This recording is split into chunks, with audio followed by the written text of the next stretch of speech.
காவிரி மேலாண்மை வாரியத்தை உடனடியாக அமைக்க முடியாது என்று மத்திய அரசு வாதிட்டு வருகிறது. உச்சநீதிமன்ற விசாரணையில் மத்திய அரசு இந்த வாதத்தை முன்னெடுத்திருக்கிறது. 2 நீதிபதிகள் கொண்ட அமர்வு வாரியம் அமைக்க உத்தரவிட முடியாது என்றும் தெரிவிக்கப்பட்டுள்ளது. இதுகுறித்த விரிவான விவரங்களை நமது டெல்லி செய்தியாளர் நிரஞ்சனிடம் கேட்கலாம். நிரஞ்சன், உச்சநீதிமன்றத்தில் மத்திய அரசு என்ன மாதிரியான வாதங்களை முன்னெடுத்து வருகிறது? விரிவான விவரங்கள் என்ன? அதாவது இன்றைய தினம் உச்சநீதிமன்றத்தில் மத்திய அரசு தனது தரப்பு வாதங்களை எடுத்து வைக்கும் என்று எதிர்பார்க்கப்பட்டது. ஆனால் கர்நாடக அரசு அந்த காவிரி மேலாண்மை வாரியம் அமைப்பதற்காக உச்சநீதிமன்றம் பெயரை கொடுக்க வேண்டும், அதாவது ஒரு நிபுணர் குழுவுக்கான அந்த ஒரு தலைமை பொறியாளர் அடங்கிய அந்த ஒரு பெயர் பட்டியலை பரிந்துரையை வழங்க வேண்டும் என்று கூறியிருந்தார்கள். ஒரு பெயர் பட்டியலை பரிந்துரையை வழங்க வேண்டும் என்று கூறியிருந்தார்கள். ஆனால் கர்நாடக அரசு அதனை தர மறுத்திருந்தது. இதனைத் தொடர்ந்து இதற்கு எதிராக உச்சநீதிமன்றத்தில் மத்திய அரசு இன்றைய தினம் முறையிடுவார்கள் என்று எதிர்பார்க்கப்பட்ட நிலையில் தற்பொழுது அதற்கு நேர்மாறாக தற்பொழுது காவிரி மேலாண்மை வாரியம் அமைப்பதற்கே தற்பொழுது எதிர்ப்பு தெரிவித்து உச்சநீதிமன்றத்தில் மத்திய அரசானது பல முக்கியமான ஒரு கோரிக்கைகளை வைத்திருக்கின்றார்கள். தற்பொழுதுக்கு காவிரி மேலாண்மை வாரியம் அமைக்க முடியாது, நீங்கள் 2 பேர் கொண்ட அமர்வாக இருக்கின்றீர்கள். ஏற்கனவே காவேரி நடுவர் மன்ற தீர்ப்பு வழங்கிய பொழுது அது 3 பேர் கொண்ட அமர்வால் விசாரிக்கப்பட்டு வருகின்றது. தற்பொழுது அதற்கு எதிராக கர்நாடகா மற்றும் தமிழக அரசு தொடுத்திருக்கக்கூடிய சீராய்வு மனுக்களும் கூட 3 பேர் கொண்ட அமர்வில் தான் விசாரிக்கப்பட்டு வருகின்றது. அப்படி இருக்கும் பொழுது உங்களுக்கு காவிரி மேலாண்மை வாரியம் அமைக்க உத்தரவிடுவதற்கு எந்த விதமான அதிகாரமும் இல்லை என்று உச்சநீதிமன்றத்தில் மத்திய அரசு மிக திட்டவட்டமாக தெரிவித்திருக்கின்றார்கள். அது மட்டும் இல்லாமல் இந்த 2 பேர் கொண்ட அமர்வில் அவர்கள் கோரியிருந்தது நீர் திறப்பிற்கான வழிவகைகளை தவிர காவேரி மேலாண்மை வாரியம் அமைக்க வேண்டும் என்று அவர்கள் எந்த விதமான கோரிக்கையும் அவர்களது அந்த இடைக்கால மனுக்களில் குறிப்பிடப்படவில்லை. அப்பொழுது நீதிபதிகள் நாங்கள் ஒரிஜினல் சூட் என்று சொல்லப்படக்கூடிய இது மூல மனுவின் மூலமாகத்தான் இந்த தீர்ப்பினை நாங்கள் கொடுத்திருந்தோம், ஆனால் ஏன் செயல்படுத்த தவறுகிறீர்கள் என்று கூறியிருந்தார்கள்.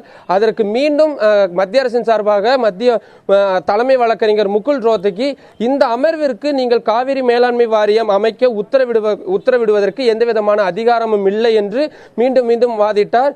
தங்கள் தரப்பு இது குறித்து மாடிஃபிகேஷன் பெட்டிஷன் என்று சொல்லப்படக்கூடிய அந்த திருத்தம் கோரிய மனுவினை நாங்கள் உச்சநீதிமன்றத்தில் தாக்கல் செய்திருக்கின்றோம் என்ற வாதங்கள் முன்வைக்கப்பட்டதை அடுத்து இந்த மனு மீதான விசாரணையானது நாளைய தினம் மதியம் சரியாக 2 மணி அளவில் தொடங்கும் என்று கூறியிருக்கின்றார்கள். ஏனென்றால் தற்பொழுது இது மென்ஷனிங் என்று சொல்லப்படக்கூடிய ஒரு மனுவினை தாக்கல் செய்த பின் இதனை நீங்கள் அவசர மனுவாக எடுத்துக்கொள்ள வேண்டும், நாங்கள் இந்த மாதிரியான மனுவினை தாக்கல் செய்திருக்கின்றோம் என்று நீதிபதிகளில் கவனத்திற்கு கொண்டு செல்லக்கூடிய அந்த குறைவான நேரத்திற்காக தான் அதற்காக ஒதுக்கப்படும்.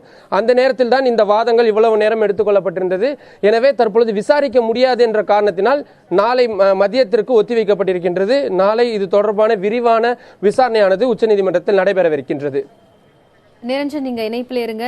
தொடர்ந்து தலைமைச் செய்தியாளர் மகாலிங்கம் செய்தியறையில் இணைந்திருக்கிறார். இது தொடர்பாக அவரிடம் பேசலாம். மகாலிங்கம், காவிரி மேலாண்மை வாரியத்தை உடனடியாக அமைக்க முடியாது என மத்திய அரசு மறுப்பு தெரிவித்திருக்கிறது. இது எது போன்ற ஒரு நிலைப்பாடை காட்டுகிறது? தமிழக அரசினுடைய முக்கியமான கோரிக்கைகளில் ஒன்று காவேரி மேலாண்மை வாரியம் அமைக்க வேண்டும் என்பது. அதற்காகத்தான் தொடர்ந்து பல்வேறு சட்ட போராட்டங்களை நடத்தி வருகிறது என்பதை நாம் பார்க்க முடிகிறது. இந்த சூழ்நிலையில் மத்திய அரசாங்கம் தற்பொழுது இந்த மேலாண்மை வாரியம் அமைப்பது தற்போது சாத்தியமில்லை என்ற ஒரு தகவலை பதிவு செய்திருக்கிறார்கள், தங்களது பதில் மனுவில் சொல்லியிருக்கிறார்கள். இது தமிழகத்தின் தரப்பில் ஒரு எப்படி பார்க்கப்படும் என்பதும் கவனிக்கப்பட வேண்டிய ஒரு விஷயமாக இருக்கிறது. இது இந்த தமிழக தரப்பு விஷயங்களை பேசுவதற்கு முன்பாக நமது உச்சநீதிமன்றத்தில் இருக்கும் நம்ம செய்தியாளர் நிரஞ்சனிடம் சில கேள்விகளை கேட்க விரும்புகிறேன். குறிப்பாக மத்திய அரசு இது மாதிரியான ஒரு நிலைப்பாடை எடுக்க என்ன காரணம்? அதாவது சட்ட ரீதியான காரணம் இருக்கிறதா அல்லது அதற்கு பின் அரசியல் ரீதியான அழுத்தம் என்பது இருக்கிறதா? ஏனென்றால் கர்நாடகா தற்பொழுது தொடர்ந்து வலுவாக எதிர்த்து வருகிறது வாரியம் அமைப்பதற்கு. எனவே இந்த விஷயத்தை நாம் எப்படி எடுத்துக்கொள்ளலாம் நிரஞ்சன்? அதாவது ஏற்கனவே கடந்த 20ஆம் தேதி உச்சநீதிமன்றம் அந்த உத்தரவினை பிறப்பித்த பொழுது மத்திய அரசு, கர்நாடக அரசு, தமிழக அரசு என்று 3 தரப்பிடமே பல்வேறு வினாக்களை கேட்டிருந்தார்கள். இந்த நீர் பிரச்சனைக்கு காவிரி மேலாண்மை வாரியம் அமைப்பது என்பதுதான் இறுதியான ஒரு முடிவாக இருக்கும் என்று அவர்கள் கருத்து தெரிவித்ததை அடுத்து தமிழக அரசும் சரி, கர்நாடக அரசின் மூத்த வழக்கறிஞராக இருக்கக்கூடிய ஃபலி நரிமனும் சரி அதற்கு ஒப்புதல் தெரிவித்திருந்தார்கள்.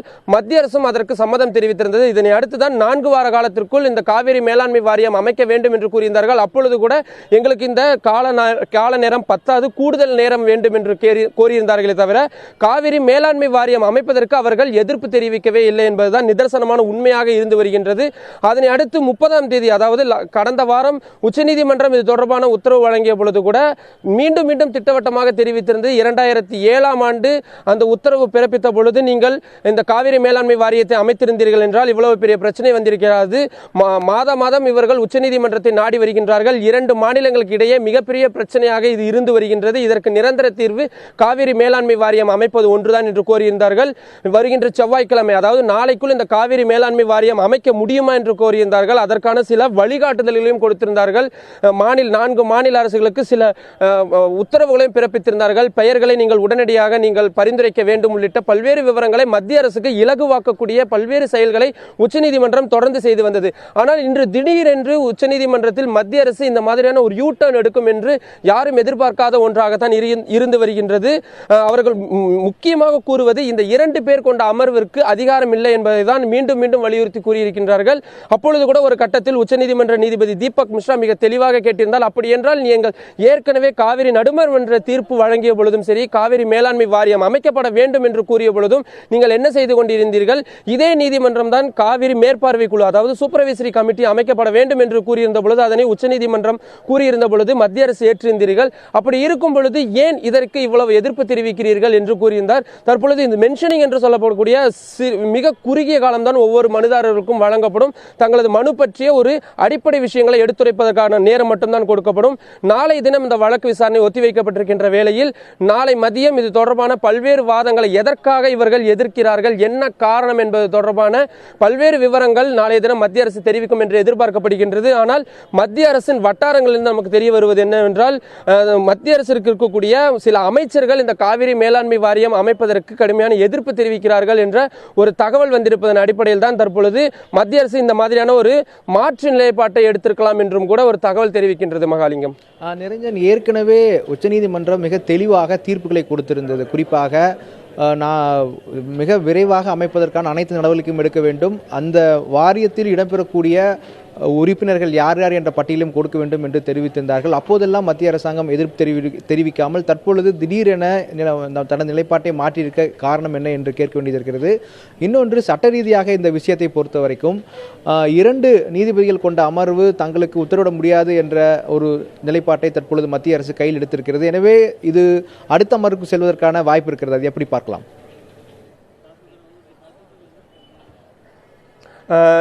இது குறித்த வாதங்கள் தான் இன்றைய தினம் உச்சநீதிமன்ற நீதிபதிகளும் எழுப்பியிருந்தார்கள். குறிப்பாக நாங்கள் தெலுங்கானா மாநிலத்திற்கு இடையேயான அந்த வாட்டர் டிஸ்பியூட் மேட்டர் என்று சொல்லப்படக்கூடிய நதிநீர் பங்கீட்டு விவகாரங்களில் ஏற்கனவே நாங்கள் நிறைய உத்தரவுகளை பிறப்பித்திருக்கின்றோம். அந்த உத்தரவுகளை அந்தந்த மாநிலங்கள் தொடர்ந்து செயல்படுத்தி வருவதன் காரணமாக தற்பொழுது ஒரு சுமூகமான நிலை நிலவி வருகின்றது. குறிப்பாக கிருஷ்ணா நதிநீர் விவகாரங்களில் உச்சநீதிமன்றம் கையாண்ட விதமும் அதனை மத்திய அரசு உச்சநீதிமன்றத்தின் தீர்ப்பினை எடுத்துக்கொண்ட விதமும் தற்பொழுது அந்த பிரச்சனைகளில் ஒரு நிரந்தர தீர்வாக அமைந்திருக்கின்றது. இந்த விஷயத்திலும் நாங்கள் அதே மாதிரியான நிலைப்பாட்டை தான் எடுக்க விரும்புகின்றோம். இது ஒரிஜினல் சூட் என்று சொல்லப்படக்கூடிய அந்த முக்கியமான வழக்கின் கீழ் தான் இவர்கள் இடைக்கால மனுக்களை தாக்கல் செய்திருக்கின்றார்கள். இடைக்கால மனு தாக்கல் செய்திருக்கிறது என்ற காரணத்திற்காக அந்த ஒரே ஒரு விஷயத்தின் அடிப்படையில் அவர்கள் கேட்கின்ற கோரிக்கையை மட்டும் ஏற்று தீர்ப்பு வழங்குவது என்பது சரியானதாக இல்லை. அதற்கு முழுமையான தீர்வு அமைய வேண்டும் என்பதற்காகத்தான் நாங்கள் தற்பொழுது இது வழங்கியிருக்கின்றோம் என்று கூறியிருக்கின்றார்கள். அது மட்டும் இல்லாமல் நீதிபதி தீபக் மிஸ்ரா இன்றைய தினம் பல்வேறு புத்தகங்களில் இருந்து சில எடுத்துக்காட்டுகளை எடுத்து அவர் காட்டியிருக்கின்றார். எனவே இதில் நீதிபதிகளை பொறுத்தவரை நிச்சயமாக இதில் அந்த காவிரி மேலாண்மை வாரியம் அமைத்தே தீர வேண்டும் என்ற ஒரு தீர்மானத்தில் இருக்கின்றார்கள். ஆனால் 2 அரசுகளும் தற்பொழுது கர்நாடக அரசும் சரி ஒரு சீராய்வு மனுவை தாக்கல் செய்திருக்கின்றார்கள். அவர்களும் கடுமையான எதிர்ப்பு தெரிவிக்கப்பட்டிருக்கின்றது. ஆனால் இதில் மெஜாரிட்டி என்று சொல்லப்படக்கூடிய தமிழக அரசும் சரி, கேரளா, புதுச்சேரி ஆகிய 3 மாநிலங்களும் இந்த காவிரி மேலாண்மை வாரியம் அமைக்க வேண்டும் என்பதில் உறுதியாக இருக்கின்றார்கள். ஏற்கனவே மத்திய அரசும் ஒத்துக்கொண்டிருக்கின்றார்கள். இந்த வாதங்களை அனைத்தையும் மீண்டும் நாளைய தினம் உச்சநீதிமன்ற நீதிபதிகள் மத்திய அரசுக்கு ஒரு சாட்டை அடியாக கேட்பார்கள். நீங்கள் ஒத்துக்கொண்டதன் அடிப்படையில் தான் நாங்கள் இந்த தீர்ப்பினை வழங்கினோம். நீங்கள் இந்த விவகாரங்களில் என்னென்ன எடுக்கப் போகின்றீர்கள், உங்களிடம் கொடுத்தால் இந்த விவகாரத்தை நீங்கள் எவ்வாறு கையாள்வீர்கள் உள்ளிட்ட பல்வேறு கேள்விகள் எழும்பொழுது நிச்சயமாக மத்திய அரசால் இதில் பெரிய அளவிலான பதில்கள் எதுவும் கொடுக்க முடியாத ஒரு சூழ்நிலை தான் இருக்கும். ஏனென்றால் மத்திய அரசு தற்பொழுது எந்த நடவடிக்கை எடுத்தாலும் சரி அது மீண்டும் உச்சநீதிமன்றத்திற்கு வருவதற்கான வாய்ப்பு 100% இருக்கிறது. காவிரி மேலாண்மை வாரியம் அமைத்து அந்த உத்தரவுகள் பிறப்பித்தாலும் கூட அதனை எதிர்த்து உச்சநீதிமன்றத்தில் சம்பந்தப்பட்ட அரசோ சம்பந்தப்பட்டவர்களோ அதில் மனு தாக்கல் செய்வதற்கான வாய்ப்பு முழுமையாக இருப்பதன் காரணமாக உச்சநீதிமன்றம் கடுமையான பல்வேறு கேள்வி கணைகளை மத்திய அரசுக்கு கேட்பதற்கான வாய்ப்பு இருக்கின்றது. 134 பிரிவின் படிதான் இவர்கள் இந்த ஆர்டிகளின் படிதான் இந்த அமர்வு விசாரிக்க முடியாது என்று கூறுகின்றார்கள். ஆனால் ஒரு தீர்வு வேண்டும் என்பதற்காக உச்சநீதிமன்றம் இந்த மாதிரியான அதிரடி உத்தரவுகளை பல்வேறு தருணங்களில் எடுத்திருக்கின்றார்கள். அதன் அடிப்படையில் நாளைய தினம் மத்திய அரசிற்கு இதற்கான கேள்விகளை கேட்டு பின்னர் இந்த விஷயத்தில் உடனடியாக ஒரு முடிவு எடுப்பதற்கான ஒரு வழிவகைகளை உச்சநீதிமன்றம் அமைத்துக் கொடுக்கும் என்பதுதான் தற்பொழுது நிதர்சனமான உண்மையாக பார்க்கப்படுகிறது. மகாலிங்கம், நிரஞ்சன், இந்த மனு மத்திய அரசினுடைய இந்த நிலைப்பாடு மாற்றத்தை தமிழக அரசாங்கம் எப்படி பார்க்கும்? சட்ட ரீதியாக இது எதிர்கொள்வதற்கு எது மாதிரியான வழிவகைகள் இருக்கிறது, அல்லது வேறு அமர்வுக்கு எடுத்துச் செல்வதற்கான வழிவகைகளை யார் செய்வார்கள்? உச்சநீதிமன்றமே செய்யுமா, அல்லது மத்திய அரசு செய்யுமா, அல்லது தமிழக அரசு அந்த பொறுப்பை கையெடுக்க வேண்டுமா?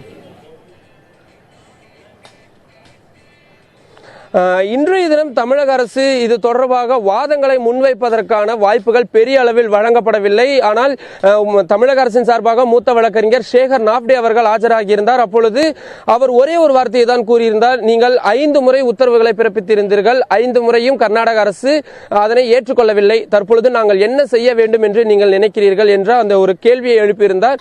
அது மட்டும் இல்லாமல் நான் ஏற்கனவே குறிப்பிட்டதை போல இது மென்ஷனிங் என்று சொல்லப்படக்கூடிய மிக குறைவான ஒரு கால நேரம் தான் கொடுப்பார்கள்.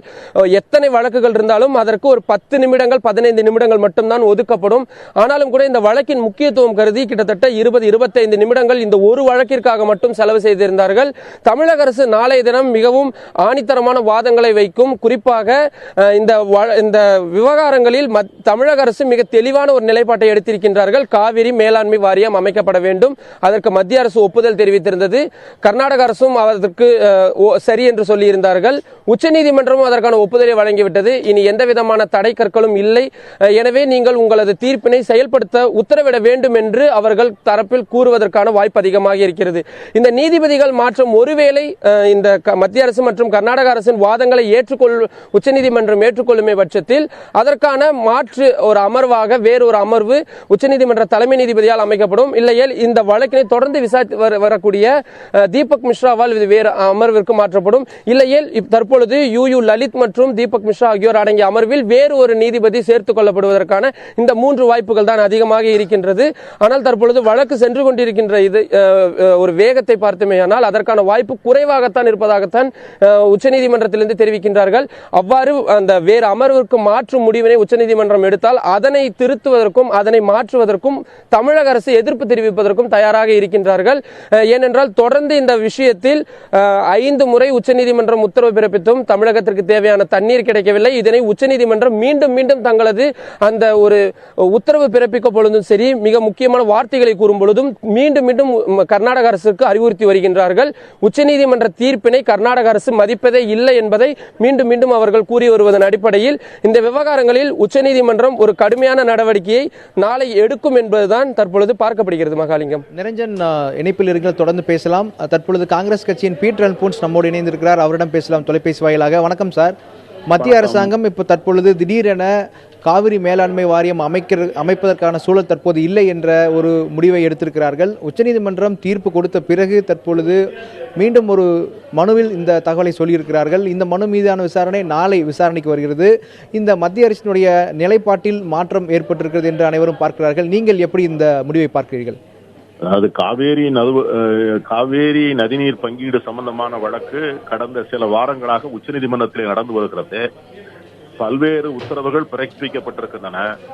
ஒவ்வொரு உத்தரவு பிறப்பிக்கப்படுகின்ற போதும் மத்திய அரசு வழக்கறிஞர் அவர்கள் அங்கே இருந்திருக்கிறார். ஆனால் எந்த காலகட்டத்திலும் எப்பொழுதும் இதை போன்ற ஒரு வாதத்தை மத்திய அரசு வழக்கறிஞர் உச்சநீதிமன்றத்திலே எடுத்து வைக்கவில்லை. உச்சநீதிமன்றத்தினுடைய உத்தரவை ஏற்று இதை போன்ற ஆணையத்தை அமைக்கிறோம் என்றுதான் அவர் நீதிமன்றத்திலே தெரிவித்திருக்கிறாரே ஒழிய இது உத்தரவே அல்ல. காவேரி நடுவர் நீதிமன்றம் இது ஒரு பரிந்துரையாகத்தான் தந்திருக்கிறதே ஒழிய கண்டிப்பாக பின்பற்றப்பட வேண்டிய உத்தரவாக இதை தெரிவிக்கப்படவில்லை என்று கர்நாடக அரசு எடுக்க வேண்டிய விவாதத்தை இந்த மத்திய அரசு எடுத்திருப்பது என்பது எங்கேயோ ஒரு பெரிய சதி நடந்திருக்கிறது என்பதை நமக்கு வெளிப்படுத்துகிறது. கடந்த 3 நாட்களுக்கு முன்பு மத்திய நீர்ப்பாசனத்துறை அமைச்சர் செல்வி உமா பாரதி அவர்கள் கர்நாடக முதலமைச்சரையும் தமிழக பொதுப்பணித்துறை அமைச்சரையும் உட்கார வைத்து பேசும்போது கூட இதை பற்றிய ஒரு நிலைப்பாட்டை சொல்லவில்லை. உச்சநீதிமன்றத்தின் தீர்ப்பின்படிதான் கூட்டம் கூட்டப்படுவதாக சொன்னார்கள். அப்பொழுது உச்சநீதிமன்ற தீர்ப்புக்கு கட்டுப்பட்டு நடப்பதை போன்ற ஒரு தோற்றத்தை கொண்டு வந்தவர்கள் இன்று கரெக்டாக இந்த 11th hour என்று சொல்வார்கள், கடைசி நேரத்திலே தமிழகத்திற்கு எந்த விதமான முன்னறிவிப்பும் கொடுக்காமல், தமிழக வழக்கறிஞர்களை எவ்வித தயாரிப்பும் செய்ய அனுமதிக்காமல் நீதிமன்றத்திலே வந்து இப்படி திடீரென்று சொல்லி இருப்பது அவர்கள் வேண்டுமென்றே தமிழகத்தை புறக்கணித்து மிகப்பெரிய அநீதி செய்ய முயற்சிக்கிறார்கள் என்பதை வெளிப்படுத்துகிறது. இதை போன்ற மேலாண்மை வாரியங்கள் இன்டர் ஸ்டேட் ரிவர்ஸ் என்று அழைக்கக்கூடிய பல மாநிலங்களுக்கிடையே ஓடுகின்ற பல நதிகளுக்கு அமைக்கப்பட்டு மிக வெற்றிகரமாக கையாளப்பட்டு நல்ல முடிவுகளை தந்திருக்கின்றன. துங்கபத்ரா நதிக்கெல்லாம் இதை போன்ற ஒரு மேல் வாரியம் அமைக்கப்பட்டு அது அந்த நதிநீர் பங்கீட்டை சம்பந்தப்பட்ட மாநிலங்களுக்கு சிறப்பாக செய்து கொடுத்து வருகிறது. எனவே இப்படிப்பட்ட ஒரு சூழ்நிலையிலே இந்தியா முழுவதும் இதை போன்ற ஒரு அமைப்பு வெற்றிகரமாக இருக்கும்போது காவேரிக்கு மட்டும் அது முடியாது, அது பரிந்துரை, அது இப்பொழுது சாத்தியமில்லை என்று மத்திய அரசு சொல்வது தமிழக மக்களை ஒட்டுமொத்தமாக புறக்கணிப்பதற்கும் தமிழக மக்களுக்கும் இந்த இப்படிப்பட்ட ஒரு நீதி செய்ய வேண்டிய அவசியம் இல்லை என்று நம்மை உதாசீனப்படுத்துவதாகத்தான் நான் நினைக்கிறேன். இப்பொழுது தமிழகத்தில் இருக்கின்ற எல்லா அரசியல் கட்சிகளும் சமூகத்தில் இருக்கின்ற அனைத்து தரப்பு மக்களும் இன்று ஒன்று திரண்டு காவேரி நீர்ப்பாசன உரிமைகளுக்கு உள்ள விவசாயிகளுக்கு ஏற்பட்டிருக்கின்ற இந்த மிகப்பெரிய அநீதியை களைகின்ற வகையிலே இது அவர்களுக்கு மட்டும் இழைக்கப்பட்ட அநீதி அல்ல, தமிழகத்தினுடைய உரிமைக்கு எடுக்கப்பட்ட அநீதி என்கிற வகையில் ஏற்றுக்கொண்டு எல்லோரும் முன்னெடுக்க வேண்டும். உடனடியாக அனைத்து கட்சி கூட்டத்தை நம்ம தமிழக அரசு கூட்ட வேண்டும். இது சம்பந்தமான முன்னெடுப்புகளை ஒரே குரலாக எடுத்து சென்று இதை வெற்றி பெற செய்து தமிழகத்திலே இருக்கின்ற நம்முடைய காவேரி நீர்ப்பாசன விவசாயிகளுக்கு அவருடைய வாழ்வுரிமையை பாதுகாத்து கொடுக்க வேண்டிய கடமை இன்று தமிழக அரசுக்கு இருக்கிறது என்று சுட்டிக்காட்ட ஆசைப்படுகிறேன். பாரதிய ஜனதா கட்சியினுடைய இரட்டை வேடமும் மத்திய அரசினுடைய இரட்டை வேடமும் இது போல கலைந்து அவனுடைய உண்மையான ரூபம் வெளிப்பட்டிருக்கிறது என்றே சொல்ல ஆசைப்படுகிறேன். உங்களுடைய தகவலுக்கு மிக்க நன்றி. தற்பொழுது தனபால், காவிரி விவசாயிகள் சங்கத்தை சார்ந்த தனபால் நம்மோடு இணைப்பில் இருக்கிறார், அவருடன் பேசலாம். மத்திய அரசினுடைய இந்த நிலைப்பாடு மாற்றத்தை நீங்கள் எப்படி பார்க்கிறீர்கள்? சட்ட ரீதியா தமிழகத்தை எப்படி ஏமாத்தலாங்கிறதுக்கு தான் இந்த நிகழ்வுகள், இப்ப நடந்திருக்கிற நிகழ்வுகள். ஏற்கனவே கர்நாடகா உச்சநீதிமன்றத்தினுடைய உத்தரவை மதிக்க மாட்டேன்னு ஒரு தனி நாடு மாதிரியும் தமிழகம் ஒரு பகை நாடு மாதிரி ஒரு தனி சட்டத்தை இயற்றினப்பவே மத்திய அரசு கண்டிக்காம இருந்ததை நாங்க உணர்த்தணும். ஜனாதிபதி அதுக்கான நடவடிக்கை எடுக்காம இருக்கும் போதே நம்மளை ஏமாத்த போறாங்கிறது தெளிவா தெரியும். இந்த சூழ்நிலையில உச்சநீதிமன்றம் 4 தினங்களுக்குள்ள ஒரு ஆணையத்தை அமைச்சு ஆகணும்னு சொன்னப்ப முன்பு இருந்த காங்கிரஸ் அரசு எப்படி இந்த ஆணையம் அமைக்கணுங்கிற சொன்ன வார்த்தைய வலுவிழந்து போற வகையில இடைக்கால கமிட்டின்னு ஒரு கமிட்டி அமைச்சு தான் ஆட்சி பொறுப்புல இருந்து இறங்கும் போது தமிழகத்துக்கு எப்படி ஒரு துரோகம் செஞ்சாங்களோ அவங்க நேரா செஞ்சாங்க, இவங்க பின்னால மறைச்சு செய்யறாங்க. இதுதான் இன்னைக்கு அவங்க 2 பேருக்கும் உள்ள வித்தியாசம். இந்த 2 தேசிய கட்சிகளும் தமிழ்நாட்டை பொறுத்தளவுக்கு ஆட்சி புரிவதற்கான, ஆட்சியில் வருவது பங்கெடுப்பதற்கான வாய்ப்பே இல்லாத ஒரு சூழ்நிலையில கர்நாடகத்துல அவங்களுக்கு 2 பேருக்கும் வாய்ப்பு இருக்கிற ஒரே காரணத்திற்காக தமிழகம் தேவையில்லைன்னு நினைக்கிறாங்க. ஒட்டுமொத்த இந்தியாவில ஒரு இருக்கக்கூடிய மாநிலங்கள்ல ஒரு மாநிலம் தமிழகம். அந்த தமிழகத்தினுடைய தீர்ப்பை அமல்படுத்த வேண்டிய நிர்வாகத்தில் இருக்கக்கூடிய அரசு இன்றைக்கு இப்படி ஒரு மோசமான நிகழ்வுல நடந்துகிட்டுனா, நேற்று நடந்த கர்நாடகா உண்ணாவிரதத்துல தேவகவுடா என்பவர் ஏற்கனவே இந்த நாட்டினுடைய பிரதமராக இருந்தவர், அவர் எடுக்கக்கூடிய முன்னாள் பிரதமராக இருந்தவர், அவருடைய உண்ணாவிரதத்துல இந்திய முழுமைக்கு இருக்கக்கூடிய சதானந்த கவுடா, அமைச்சராக இருக்கக்கூடிய சதானந்த கவுடா அந்த கூட்டத்துல போய் கலந்துக்கிறார். அப்ப கலந்துக்கும் போதே பிரதமர் கண்டிச்சிருக்கணும். ஆனா மாறா இப்ப சட்ட ரீதியா தமிழகத்தை ஏமாத்திருக்கிற ஒரு சூழ்நிலையில உடனடியாக தமிழக அரசினுடைய அமைச்சரவை கூட்டத்தை, அவசர கூட்டத்தை உடனடியா கூட்டி அவங்க முடிவெடுக்கிற மாதிரி நம்ம இந்திய அரசுல அங்கம் வகிக்கணுமா வேண்டாமா அப்படிங்கிறத வலியுறுத்துற வகையில இருக்கக்கூடிய 50க்கும் மேற்பட்ட பாராளுமன்ற உறுப்பினர்களையே அழைச்சிக்கிட்டு தமிழ்நாட்டுக்கு வந்துடணும். எங்களுடைய தீர்ப்பை நீங்க அமல்படுத்தினீங்கன்னா நாங்க ஆட்சியில பங்கெடுப்போம், இல்லை என்றால் நாங்கள் அனைவரும் ராஜினாமா. தற்போது தனபால் இணைப்பிலேயே இருங்கள். தற்பொழுது ராஜா தற்பொழுது இந்த காவிரி விவகாரம் தொடர்பாக சென்னையில் செய்திகளை சந்தித்து வருகிற அந்த நேரடி காட்சிகளை பார்க்கலாம். இன்னும் ஒரு முட்டுக்கட்டையா தான் இருக்கும். அதே அதுக்கு முன்பாக 2 மாநிலங்களோடும் பேசி நாம தீர்வு காணணும். யூனிலேட்டரலாக தீர்வு அறிவிக்கிறதுக்கு இது வந்து அந்நிய நாட்டோட நாம் டீல் பண்ணலை. ஒரே நாட்டிற்குள் இருக்கின்ற 2 மாநிலங்கள், அவர்களும் அவர்களுக்கும் மழை நார்மல் ரெயினை விட கம்மியாக இருக்குங்கிறதுனால பிரச்சனை இருக்குது. அது எப்போ ஒரு மாநிலம் இவ்வளோ தூரம் பிடிவாதமாக நான் வந்து உச்சநீதிமன்ற தீர்ப்பையே மதிக்க மாட்டேன்னு சொல்லிக்கிட்டு இருக்கும் பொழுது கூடி பேசித்தான் முடிவு பண்ணணும். ஆனால் எனக்கு என்ன ஆச்சரியம்னா, தமிழ்நாட்டில் காவிரி விவகாரத்தை பொறுத்தவரை அதிமுக திமுக ஆகிய கட்சிகள் 74ல் 2 இருந்தது தானே. 1924ல் மைசூர் ஸ்டேட்டுக்கும் மெட்ராஸ் பிரசிடென்சிக்கும் இடையிலான ஒப்பந்தம். அந்த ஒப்பந்தத்தின்படி ஒரு மாநிலம் அணை கட்ட வேண்டுமானால் இன்னொரு மாநிலத்தினுடைய கன்கரன்ஸோட கட்டணம்னு இருந்த ஒப்பந்தம். அது 74ல் ரெனியூ பண்ணாம விட்ட தமிழ் இன துரோகிகள் யார்? தமிழ்நாட்டில் இதை பத்தி பேச திமுக அதிமுகக்கெல்லாம் எந்த விதமான ரைட்டும் இல்லை. காரணம் என்ன? அப்ப 2 பேருமே கேட்கலையே.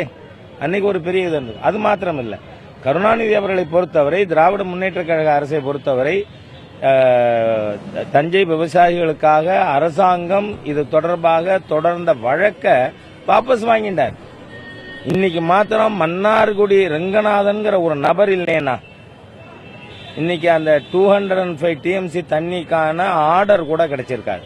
ஆகவே இந்த தமிழ் இனத்துக்கே துரோகம் பண்ண திராவிட கட்சியை முதல் கட்சி கழிச்சிட்டு வாய முன்னு இருக்கட்டும்.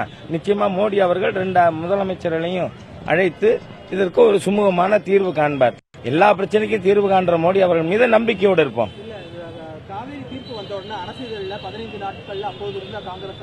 இங்க பாருங்க, அரசியல் வெளியிட்டு இன்னைக்கு என்னாச்சு? நாம வந்து சூப்பர்ஃபிஷியல் திங்ஸை வச்சு கையில வச்சு கொண்டு பேசிக்கொண்டே இருக்கோம். தமிழ்நாட்டுக்கு அதே பழக்கமா போச்சு. அதனாலதான் எல்லா மாநிலத்தோட சண்டை, எந்த பிரச்சனைக்கும் தீர்வு இல்லை. தமிழ்நாட்டில் இப்ப தண்ணி இல்லாம இருக்கும். நீங்க இவங்க 67 ஆட்சிக்கு வந்த திராவிட இயக்கங்கள் ஒரு செக் டேம் கட்டியிருக்காங்களா? இப்ப 2 வருஷத்துக்கு முன்னாடி ஆட்சிக்கு வந்த சந்திரபாபு நாயுடு 760 கிலோமீட்டருக்கு 2 நதிகளை இணைச்சிருக்காரு. இவங்க என்ன பண்ணிருக்காங்க? ஆகவே தமிழ்நாட்டில் இருக்கிற கட்சிகள் மீது எனக்கு நம்பிக்கை கிடையாது. இவங்க மக்களுடைய மொழி உணர்வை தூண்டுறதுக்கு இது ஒரு பிரச்சனையா இருக்காங்க. எனக்கு மோடிஜி சர்க்கார் மீது முழு நம்பிக்கை இருக்கு. ஆகவே அவர் இப்ப பாகிஸ்தானோடு ஒரு பிரச்சனையில் இருக்கிறதுனால உடனடியாக இதுக்கு இது தீர்வு காண முடியல. நிச்சயமாக விரைவில் தீர்வு காணப்படும். அந்த மாநில அமைச்சர் கலந்துனதுல என்ன தப்பு இருக்காங்க? சரி, பாரதிய ஜனதா கட்சி நாங்க தமிழ்நாட்டில் தெளிவா இருக்கோம். நீதிமன்ற தீர்ப்பை, உச்சநீதிமன்ற தீர்ப்பை செயல்படுத்தணும்னு அதுல எங்களுக்கு எந்த விதமான கருத்து வேறுபாடும் இல்லை. Okay, thank you.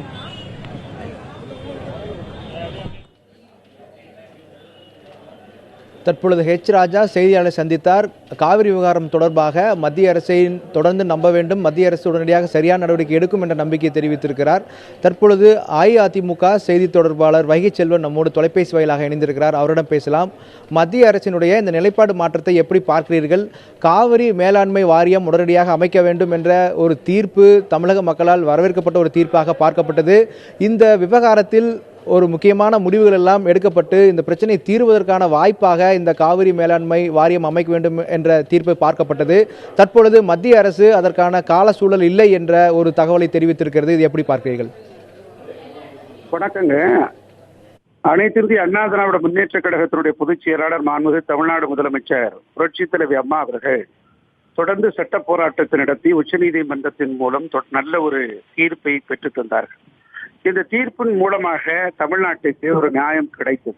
தொடர்ந்து செப்டம்பர் 5 செப்டம்பர் 15 வரை வினாடிக்கு 15,000 கனஅடி தண்ணீர் திறந்துவிட வேண்டும் என்ற முதல் தீர்ப்பும், அதற்கு பிறகு 2வது தீர்ப்பும், அதற்கு பிறகு 3வதாக 6,000 கனஅடி நீர் திறந்துவிட வேண்டும் என்கிற பல்வேறுபட்ட தீர்ப்புகளும் வழங்கிய நிலையில் காவிரி விவகாரம் தொடர்பான வழக்கில் உச்சநீதிமன்றம் காவிரி மேலாண்மை வாரியம் அமைக்க வேண்டும் என்று உடனடியாக மத்திய அரசை பணித்திருந்தது.